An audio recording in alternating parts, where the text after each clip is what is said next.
Hello student, नमस्कार। Last video में हमने बात कर ली है प्रोटोजोआ फाइलम के बारे में और उसके फीचर्स के बारे में।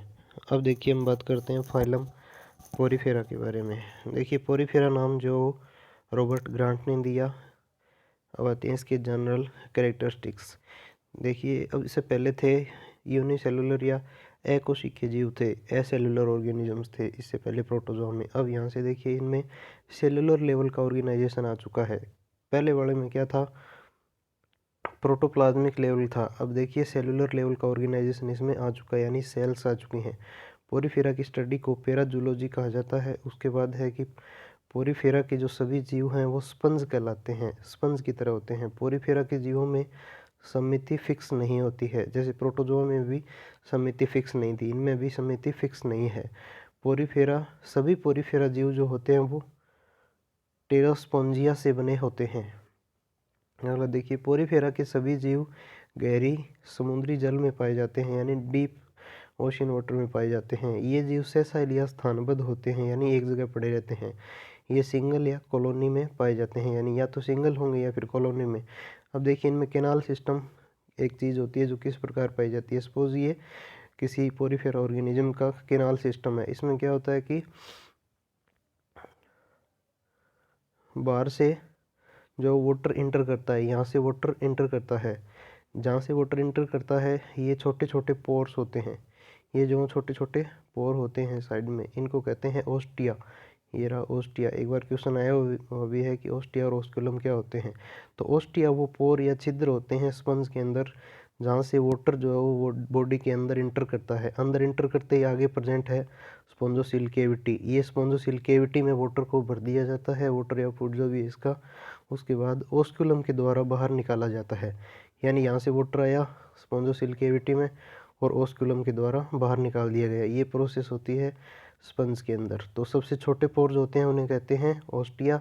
उसके बाद स्पॉन्जोसील केविटी में वाटर चला जाता है और ओस्कुलम के द्वारा बाहर निकाल दिया जाता है। और देखिए सभी स्पंज की बॉडी पर छोटे छोटे छिद्र या पोर पाए जाते हैं जिनसे वाटर इंटर करता है। ये छिद्र ओस्टिया कहलाते हैं, जो हमने देख लिया। ओस्टिया के द्वारा वाटर प्रवेश किया गया जल प्रेस किया गया वाटर या जल स्पंजोसील केविटी में भर दिया जाता है। ओस्कुलम जैसे बड़े छिद्र द्वारा वाटर बाहर निकाल दिया जाता है। इसमें वही बात है जो डायग्राम में दिख रही थी। स्पंज में पोषण उत्सर्जन श्वसन ओस्टिया द्वारा उत्पन्न की गई धाराओं द्वारा होता है। इसकी बॉडी में दो जनन स्तर या जर्मलेयर पाई जाती हैं, यानी दो जर्मलेयर पाई जाती हैं। बाह्य स्तर एक्टोडर्म तथा आंतरिक स्तर एंडोडर्म या पिनेकोडर्म नाम है जिसका, पिनेकोडर्म कहलाते हैं। एक्टोडर्म में दो प्रकार की कोशिकाएं होती हैं, पिनेकोसाइट और पोरोसाइट। जो पिनेकोसाइट होती हैं वो तो होती हैं चपटी या फ्लैट, और जो आपकी पोरोसाइट होती हैं वो होती हैं अंडाकार या ओवल शेप। ठीक है। उसके बाद देखिए जो पिनेकोडर्म है उसमें क्या होता है, पिनेकोडर्म में कोइनोसाइट सेल होती हैं जो विशेष प्रकार की होती हैं। यानी जो पिनेकोडर्म है इसके अंदर कोइनोसाइट सेल पाई जाती हैं जो स्पेसिफिक टाइप की होती हैं।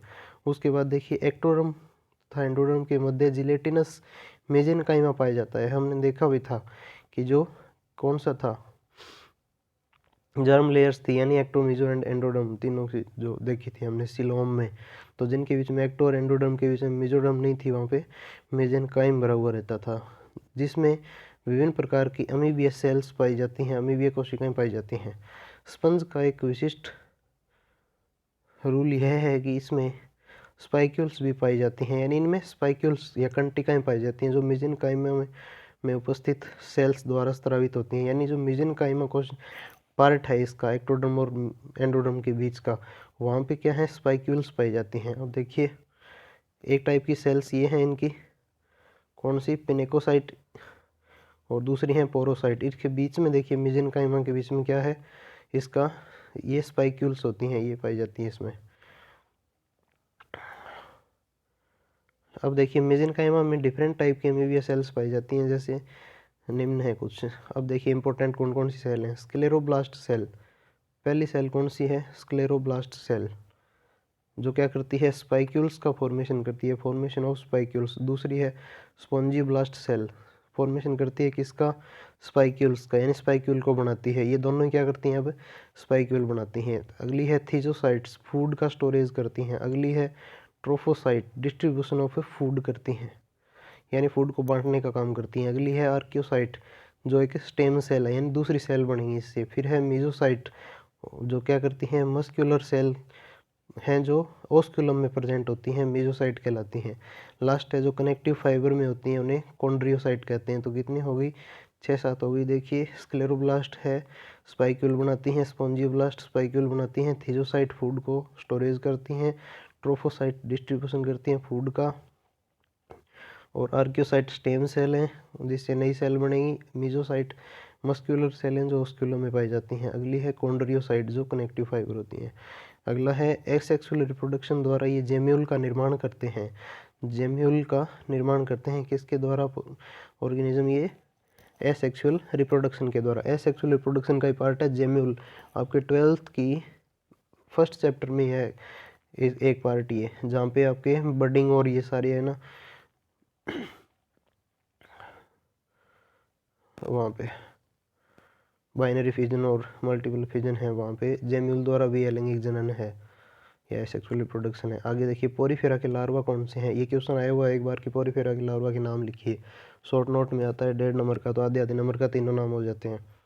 देखिए एम्फीब्लास्टुला, पेरेन्काइमल और स्टीरियोब्लास्टुला, नाम याद रखने तीनों के कि कौन कौन से लार्वा हैं। अब देखिए एम्फीब्लास्टुला क्या है, स्पंज में श्वसन उत्सर्जन व भोजन के अवशोषण हेतु केनाल सिस्टम पाया जाता है, जो सरलता व जटिलता के आधार पर निम्न प्रकार का होता है। कौन कौन सा, एस्केनोइड टाइप केनाल सिस्टम, साइकेनोइड और ल्यूकेनोइड केनाल सिस्टम, 3 टाइप का केनाल सिस्टम है, केनाल तंत्र। आगे देखिए क्लासिफिकेशन ऑफ पोरीफेरा, जो पोरीफेरा का क्लासिफिकेशन है वो केनाल सिस्टम के बेस पर ही किया गया है, यानी आंतरिक कंकाल कैसा है इनका, उसके बेस पर मोस्टली। देखिए अंतः कंकाल के आधार पर पोरीफेरा को 3 क्लासेज में डिवाइड किया गया है। पोरीफेरा में एक तो है कैल्सीस्पॉन्जी क्लास, एक है हाइलोस्पॉन्जी क्लास, एक क्लास है कैल्सीस्पॉन्जी, दूसरी है हाइलोस्पॉन्जी और तीसरी है डेमोस्पॉन्जी। कैल्सीस्पॉन्जी यानी लाइम स्पंज कहते हैं, दूसरा नाम है हाइलोस्पॉन्जी का ग्लास स्पंज है, और डेमोस्पॉन्जी का फ्रेम स्पंज है। अब देखिए ये है कैलकेरिया भी कहते हैं इसे, हेक्साएक्टिनिडा भी कहते हैं। देखिए जो एंडोस्केलेटन है किसका, कैल्सीस्पॉन्जी का, वो कैल्शियम कार्बोनेट का बना होता है। कैलकेरिया कैल्सीस्पॉन्जी से पता चल रहा है कैल्शियम कार्बोनेट का। अगला है एंडोस्केलेटन किसका, हाइलोस्पॉन्जी का, कैसा होता है, सिलिका का बना होता है। और जो डेमोस्पॉन्जी का एंडोस्केलेटन है वो स्पॉन्जिन फाइबर का बना होता है। फिर देखिए जो कैलकेरिया है उसका केनाल सिस्टम एस्केन, साइकोन, ल्यूकोन तीनों टाइप का होता है। अगले का हाइलोस्पॉन्जी का साइकोन टाइप का होता है और डेमोस्पॉन्जी का ल्यूकोन टाइप का होता है, यानी पहले तीनों टाइप के आएंगे, उसके बाद साइकोन का आएगा और अगले में ल्यूकोन टाइप का केनाल सिस्टम आता है। अगला है एग्जाम्पल क्या है, इसमें साइकोन या साइफा एग्जाम्पल है, इसका यूप्लेक्टेला है और इसका डेमोस्पॉन्जिलिया यूस्पोन्जिया है। अगला देखिए economic importance of Porifera, Porifera का इकोनॉमिक इम्पोर्टेंस क्या है। तो देखिए आर्थिक महत्व या इकोनॉमिक इम्पोर्टेंस, स्पंज की देह भित्ति में अनेक पोर या छिद्र पाए जाते हैं। स्पॉन्जिन नामक कंटिकाएं कंकाल के रूप में प्रेजेंट होती हैं, जिनकी वजह से ये केश नली की तरह व्यवहार करती हैं। इस कारण इसका उपयोग पानी को सोखने में किया जाता है, यानी एक जैसे टॉवल होता है उसकी तरह फंक्शन करने लगते हैं ये स्पंज जो होते हैं वो। ठीक है, उसके बाद अगला है कि क्या है, इसके अलावा स्पंज का यूज़ साफ सफाई में, फर्नीचर एवं सीटें आदि बनाने में भी किया जाता है। स्पंज का यूज़ लेबोरेटरी या प्रयोगशाला में स्टडी हेतु किया जाता है, क्योंकि ये सिंपलेस्ट बाइलेटरल होते हैं। साथ ही इसका यूज़ उद्विकासीय अध्ययन में भी, यानी इवोल्यूशनरी हिस्ट्री में भी किया जाता है। अगला देखिए यूप्लेक्टेला, खास बात क्या है इसकी कि विनस की पुष्प मंजूषा कहते हैं, इसका यूज़ विवाह में उपहार में देने के लिए किया जाता है। फॉरेन में क्या किया जाता है, यूप्लेक्टेला को गिफ्ट के रूप में दिया जाता है शादी वगैरह में। अब देखिए पोरीफेरा हमने कंप्लीट कर लिया है। अगला देखेंगे हम कौन सा, सिलेंट्रेटा। ठीक है, धन्यवाद।